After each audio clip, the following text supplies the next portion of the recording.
Assalamu alaikum.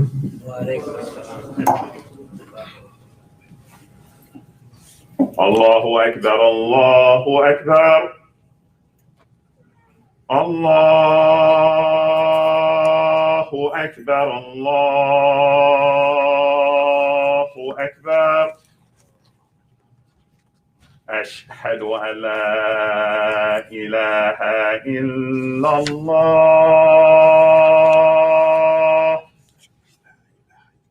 أشهد أن لا إله إلا الله.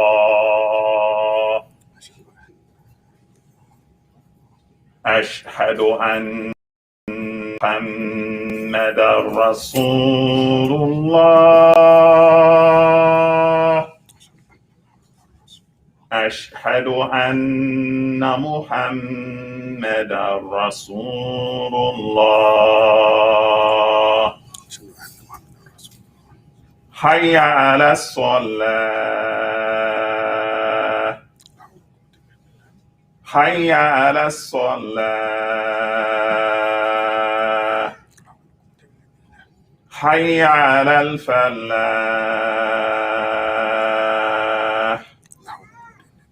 حي على الفلاح. الله أكبر، الله أكبر. لا إله إلا الله. لا إله إلا الله محمد رسول الله صلى الله عليه وسلم.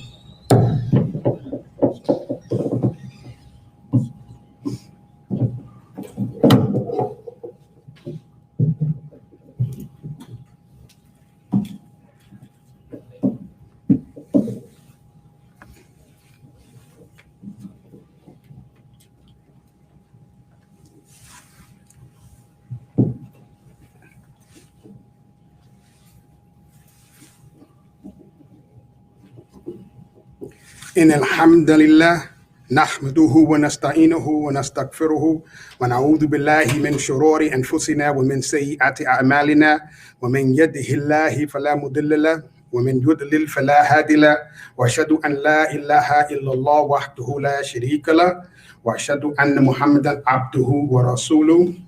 يا أيها الذين آمنوا اتقوا الله حق تقاته ولا تموتن إلا أنتم مسلمون.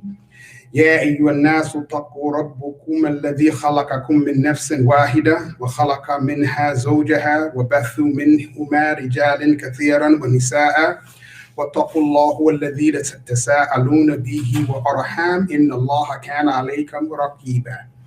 يا أيها الذين آمنوا اتقوا الله وقولوا قولا سديدا يصلح لكم أعمالكم ويغفر لكم ذنوبكم، ومن يطع الله ورسوله فقد فاز فوزا عظيما. All praises is due to Allah. We seek His help, we seek His forgiveness, and we seek refuge with Allah from the evil of ourselves and the evil of our actions. And He who Allah guides, there is no misguidance for him, and he who Allah leaves astray, then there is no guidance for him. I testify that verily there is no God except Allah, without partners and associates, alone. And I testify that Muhammad is his servant and messenger. O you who believe, fear Allah as it is his right to be feared, and do not die except in the state of Islam or as Muslims.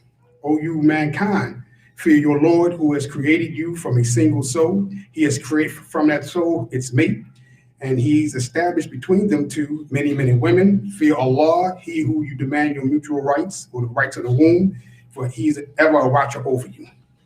O you who believe, fear Allah and speak a word directly straight to the point.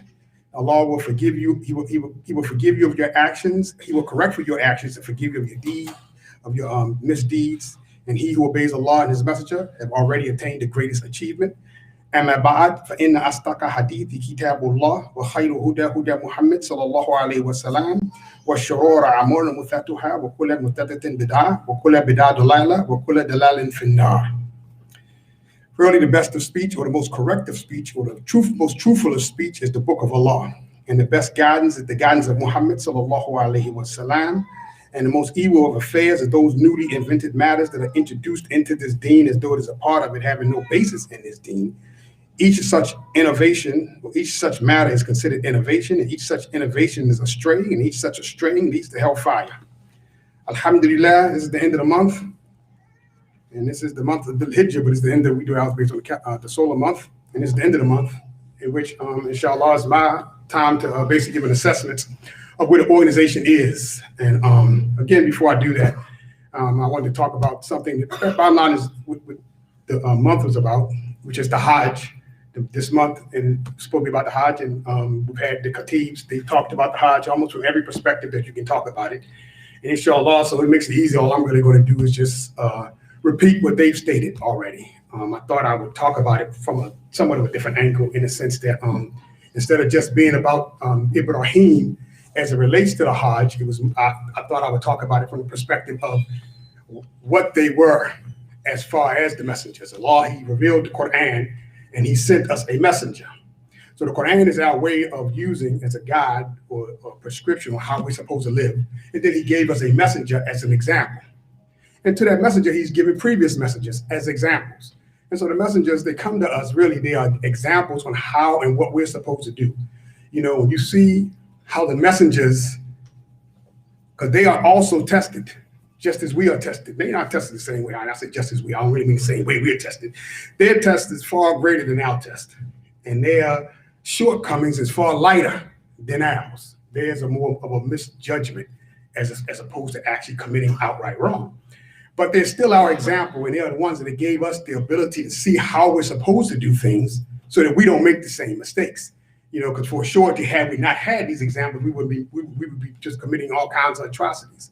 You know, like if you look at Noah, you know, as an example, when he was sent, you know, to the people, and he laid for 950 years. You know, he called to the worship of Allah alone. You know, and in the midst of doing this, of course, we know the story, and he talked about it in the sense that, you know, very few people actually accepted under his call, and so he got to the point. I mean, I don't know how you last 950 years, but he lasted 950 years calling and didn't give up on the call until that length of time when he then made a dua that Allah, these people are not going to accept, destroy them all, except for his family. You know, so Allah answered his dua and told him to build the ark. You know, we know the story.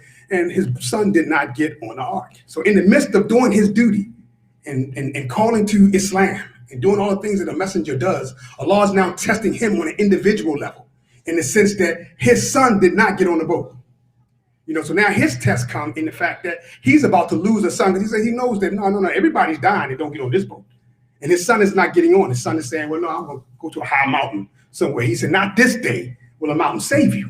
You need to get on the boat. So, of course, when the son didn't get on, he turned to Allah. He said, my whole family. He said, hey, your family's on the boat. You know, that was his mistake. That was his sin, his lack of showing proper gratitude. He was being tested in that moment. You know, most of us, we don't look at it from the standpoint. We say, okay, well, fine. You know, you're doing everything Allah say you're doing, because in his case, he was. But he still had to be tested in the fact that he was doing what he was doing as a messenger.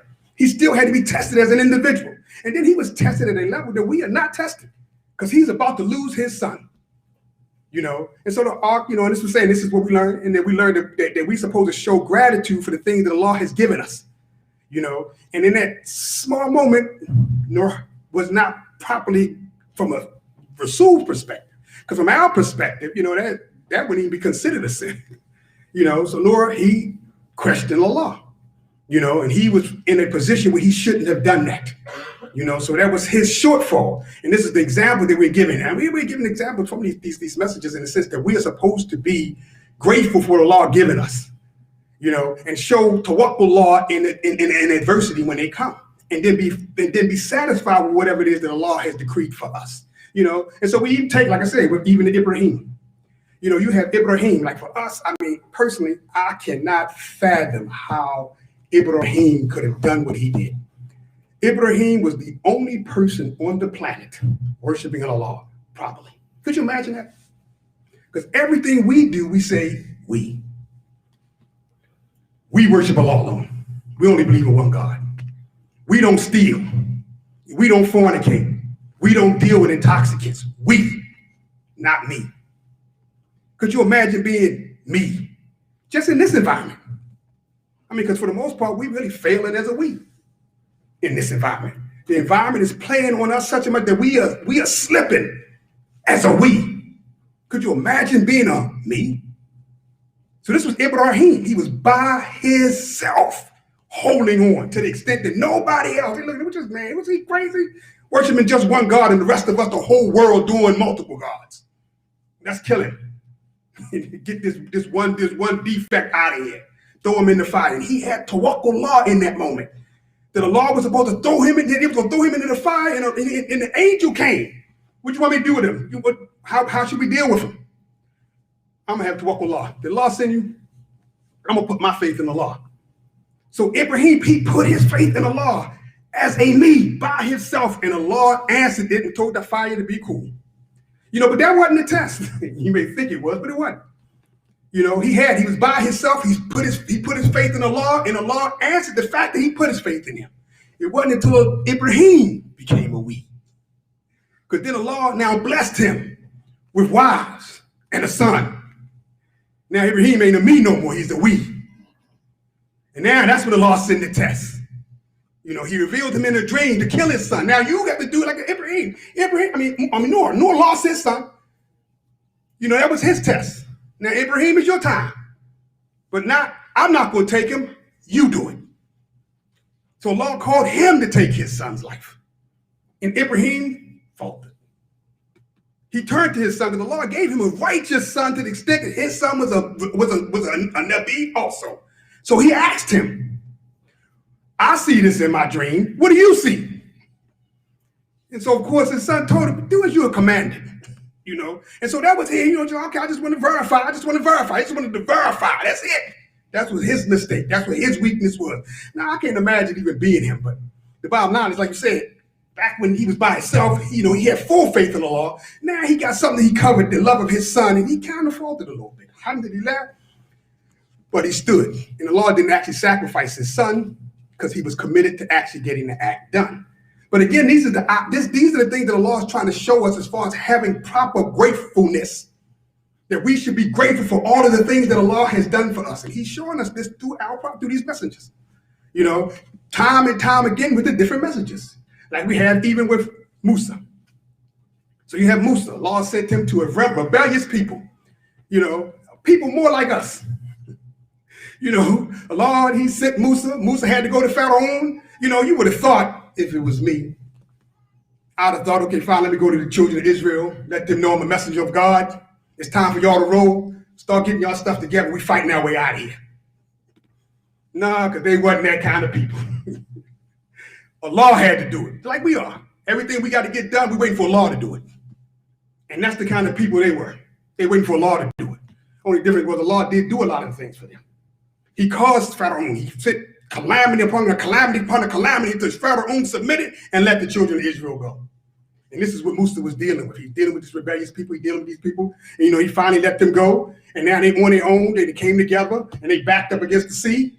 And here comes Pharaoh and he changes his mind. Now, rather than putting their faith in the law after seeing all these miracles and saying, okay, well, fine, even if you had to fight with your hands, I'm your person. If I had 10,000 angels with me, I don't need nothing else. But they ain't that kind of people. So they turn to Musa. What we going to do? Pharaoh coming with his army, we going to be destroyed. And the Lord told him, okay, fine, this is what y'all get to do. This is all y'all get to do. Touch the sea with the staff. And if Allah destroyed Pharaoh and his people. But again, this was not the test. The test didn't come later. Again, Musa dealing with his people, because they are rebellious people. As we know from the hadith, that the people came, they asked Musa. They constantly coming with him, trying to trick him up, jam him up. Who's the most knowledgeable person? Who's the most knowledgeable among us? Instead of Musa giving knowledge to Allah, he said, I am. And then we know the story together. Slip up. They came to Musa. Musa, are the laws required on you? Are you required to obey the laws just as we are? So if you fornicated, then we're supposed to stone you. And Musa said, yes. They bring a prostitute out. Didn't you not fornicate with Musa? So she said, well, y'all paid me to say I fornicated with Musa. So of course, Musa, he's sick of this rebelliousness, these people, he's upset. And the law reveals to him that, okay, fine, I'm giving you control over the earth, do what you want to do with them. So Musa says for that group, swallow them up. He tells the earth, swallow them up. And so the earth swallowed them up to their ankles. And they prayed. They said, okay, Musa, we're sorry. You know, they actually forgive us. And Allah said, Musa, do what you want. Musa said, swallow them up. And so they swallow them up to their knees. And then they beg. And could you imagine being in a situation where earth is swallowing you up and you know the person in front of you is the only one that can stop it? Of course you're going to ask for forgiveness sincerely. Mukhlisin. And that's what they were doing, sincerely asking Musa for forgiveness and to forgive them. And Musa said, swallow them up. And then he swallowed up to their chest until they were fully swallowed up. And once they were fully swallowed up, Allah turned to Musa and said, had my slaves asked me for forgiveness like that, I would have forgave them. Never fail the test. Because it ain't about us. It's about Allah and how we do it. It's the Prophet ﷺ that said, he said, the strong person is not the one who has an army and somebody wrongs him and he takes proper retribution. He don't exceed. He do what is his due against that individual. That is not the strong person. It's the one who refrains. The person refrained from taking, although having every ability to exercise what he felt what was right that was taken from him and to get it back. But the one that refrained, that's the strong individual. You know, so this is what this is about, teaching us these lessons, you know, and this is what we should be looking at, you know, because could you imagine, again, Allah sent Isa to those same rebellious people, and he went as a baby straight out the womb. Could y'all imagine that? Being a baby out the womb, your mother being accused of fornicating, and she has to turn to that baby straight out the room and they say, look, talk to him. I'm going to talk to him, your baby. And he revealed to them, I am the messenger of Allah to you all in infancy. He stays with them until he's an adult, and these same rebellious people decide they're going to kill him. To the extent that Allah had to place his image on somebody else, they carried it out. Could you imagine being a messenger of God to them? And the test that had to go along with that, and whether or not you can maintain the fact that you are grateful to Allah for all that he has given you. As he has done to our messenger, the Prophet sallallahu alaihi wasallam. You know, when I read this particular ayat, when Allah had the Prophet sallallahu alaihi wasallam, what he did is he had his stepson. He raised, Zayd as his stepson, and basically the Arabs, they do like we do. We get stepchildren. You go adopt somebody, you take them as though they're your child. You remove all the records of anybody knowing about who their parents really were. You bring them in and you not even tell them that you're not really mine. So for all intents and purposes, the child believes he's actually from your loins. So Allah tells the Prophet, so the Prophet, he's going through this, and Zayd's wife, she married him under the Prophet's guide to marry her. But she decides, I want out. He's really not for me. He's not a bad person. He's a good Muslim and everything, and I have nothing bad to say about him. He just ain't for me. And I remember, in truth, my son went through the same thing, my oldest son. He married a woman, and for whatever reason, he liked her, but they kind of had their different ways. She wanted to go one way, he wanted to go another way, and she was really more into going her way than staying with him. So she said, oh, look, I went out. And I could not imagine, as my son was going through this, you could tell, and we've gone through it. I myself, I'm a convert. I've gone through that same process and the pain that's associated to it, and I'm helping my son go through that pain. I could not imagine had in that moment, I told my son, yeah, go ahead and divorce her because I'm a marrier. Because that's what the Prophet had to do. Allah told him, divorce her from Zayd and then you marry her because Zayd ain't your son. I'll make the lineage. Y'all don't get to make them up. I'll do that. And so to make this clear, he told the Prophet they had to do this. The Prophet said this is the hardest thing he had to do. Could you imagine having to do that now? It's not really his son, but for all intents and purposes, the society, that's how they did. They raised him as though it was their child. So for all intents and purposes, for him, it was his child. But he had to correct that. So we had to make sure that these things are not done. So you had to show, and of course, we're going to be called to do these things that's going to be the hardest for you as an individual, to show your gratitude to Allah for what Allah has set up. And not that you come along and just come up with whatever you want to come up with. Because for all intents and purposes, you can't really see nothing wrong with adopting children and treating them like your own. And, of course, the next step would be to actually act like they're your own. But Allah had to correct that situation. Because, again, all of this is from us, from the standpoint of actually showing proper gratitude being grateful to your Lord. Now, most of us, we really aren't grateful because the law ain't calling us to do much of nothing but, sacrifice some time to pray. I'm saying in light of what all the law does for us, to me, it's unfathomable that we would actually not pray all 5 times a day. Personally, I think we should be in the masjid 5 times, but at a minimum, we should be doing 5. That we don't want to give, not of your wealth, not, the wealth that the law is talking about when he says wealth, it's your excess. That we can't find some dollars to give of our excess. I find that just unthinkable that we can't do that we can't give up, some gas to drive to the masjid at least once a week. Now, of course, in this particular case, I'm talking to the choir because y'all here. So we're at least giving up the gas to come to a Jumu'ah at least.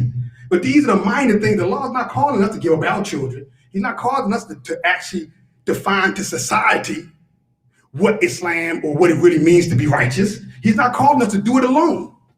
He's just telling us to show our gratitude in small ways that we can't see. Don't fornicate, don't drink, don't lie, don't steal. Things that universally even the Kafirs don't consider to be a good thing. This is what the law calling us to do. And so we have to show our gratitude by doing these things. Now, truth be, I'm just like y'all. I remember before I became Muslim, and this is the thing that helps me try to keep in focus how easily it is you can be ungrateful, especially when somebody is taking care of everything else for you. I remember my mother, may Allah have mercy on her soul. She got me my real first full-time job. And I had a couple of jobs, part-time and this kind of stuff. My parents always told me. But she got me my first full-time job where I actually worked 40 hours, got a paycheck, and had a possible path to a career in this job. I was about 19 or 20 years old. Now my mother got me this job and my parents gave me a car to get back and forth to work. So I had to pay for the gas. That's all I had to do. They paid for the car. They paid for the insurance. They paid for the maintenance. They paid for my living quarters. They provided my food. They provided my gas and electric. They did everything except give me gas money. So I wasn't Muslim, so I lived, I go to work every day, and on the weekend, it was time to hang out and do whatever I did, with all this money that I had, because I had nothing to do with that money, but whatever I wanted to do, And I went on in this way until Thanksgiving came, So Thanksgiving came, and the company I was working for gave us a turkey, one of them big butterball turkeys, big old turkey, 50 pounds, or bigger, And at that time, we wasn't Muslim, so, we did it up for Thanksgiving. We have a big old turkey. We have all these food and this kind of stuff. And I remember looking at that turkey and all I saw was dollar signs. Man, I can sell this turkey because people who need these turkeys, they selling out. I believe this company recorded the market on the turkeys. Ain't nothing left. This turkey's probably about $50. And 40 years ago, $50 for a turkey was expensive. And I figured I could sell it for $100 because ain't nobody got no turkeys. I'm going to sell this turkey, sure enough. So I went running to my mother all happy to find out if she knew anybody that needed to buy a turkey. So my mother says to me, she said, where'd you get that turkey? Now I knew that she knew I ain't stealing nothing like that, that she knew I had to have gotten this from somewhere, that was okay. So I knew when she asked me that question, she really didn't want to know where did I get the turkey. It told to me, how you not bringing that turkey home? So I'm like, oh man, so now of course I can't double the price when I sell this turkey. I'm gonna have to sell it to her at the normal prices that they buy them in the store, So I, with a frown on my face, I say, you want to buy it? And a tear forms in her eye. And it hit me. And even to this day, it hurts. What an ungrateful, sorry individual I was. Here it is. These are the people that are taking total care of me, everything. I was given the turkey. It wasn't like I bought it. One would have thought when Thanksgiving came, I should have been prepared based on the amount of money I had for me to pay for everything for Thanksgiving. And I was given a free turkey, and here I'm coming to sell it. Now, the reality of it is, when we show up before Allah on the last day, we do not want to show up as that individual. That when I ask Allah, did you want to buy the turkey? Because ain't no tear going to form. We can learn again from our prophets when they show up. As they said, it's going to happen on the last day. That the people will gather when the situation will get so bad, and they will be standing there and they will realize that it's a hardship on them and things ain't going well. And they will go to Adam and they're going to ask Adam. They're going to say, yeah, Adam, can you intercede for us? Can you go to your Lord? You know, Allah created you with his own hands. He breathed into you his spirit. Go talk to Allah and intercede for us. Can't you see our situation? And Adam is going to say, I got thrown out of paradise. I slipped up. I did not properly show my gratitude, and I made a mistake. Allah is more angry this day than he has ever been and ever will be. I'm worrying about me. I'm worrying about me. Go to Noah, the first messenger of God. And they're going to go to Noah. And they're going to basically go through the same thing, tell them the same thing, give the details of their situation. Say, you were the first messenger sent by God. You know, you made the ark. You was there. And he's going to say, I questioned Allah at a time after I did dua, rather than do a dua for the people, I did it for myself and my family. And then Allah tested me with my son. And I questioned Allah. He said, Allah is more angry this day than he has ever been and ever will be. I'm worrying about me. I'm worrying about me. Go to Ibrahim. He was the friend of Allah. And they will go to Ibrahim. And they're going to say, yeah, Ibrahim, you're the friend of Allah. And go through the same process. Explaining their situation. Help us. Go intercede with your Lord. He was your friend. See if you can get us out this situation. Ibrahim would say, I lied 3 times. And when I was called for the test, I faltered. Your Lord is more angry today than he has ever been and ever will be. I am more worried about me. I'm more worried about me. Go to Noah. Allah talked to him, not Noah, but Musa. Allah talked to him directly and gave him the Torah. And they're going to go to Musa. And they're going to go through the process again. And they're going to say, Musa, Allah talked to you directly. He gave you the Torah. Go intercede for us. And Musa going to say, I was sent to the children of Israel and they caused me all kinds of grief. And caused me to falter and falter and falter. I am more worried about myself this day. Allah is more angry today than he has ever been and ever will be. I'm worried about me. I'm worried about me. And then they will send him to Isa. And they're going to go through the same process. Now, Isa won't have any because he was a messenger. They're going to tell him he was a messenger at birth. Allah revealed, gave you Rasul, made you Rasulullah upon being born. Go intercede for us. And Isa is even going to say, without stating any sense whatsoever, I'm worrying about me. Allah is more angry this day than he has ever been and ever will be. I'm worrying about me. And alhamdulillah, that he will go to our prophet and he will take up the challenge. The thing is that you don't want to be the one that he's going to take up the challenge for. Because when Allah, he goes to Allah and Allah gives him the shifa that you can go. He's going to tell him, go to the fire and pull the people out. Subhanaka wa bihamdik, ashhadu an la ilaha illa anta, astaghfiruka wa atubu ilayk.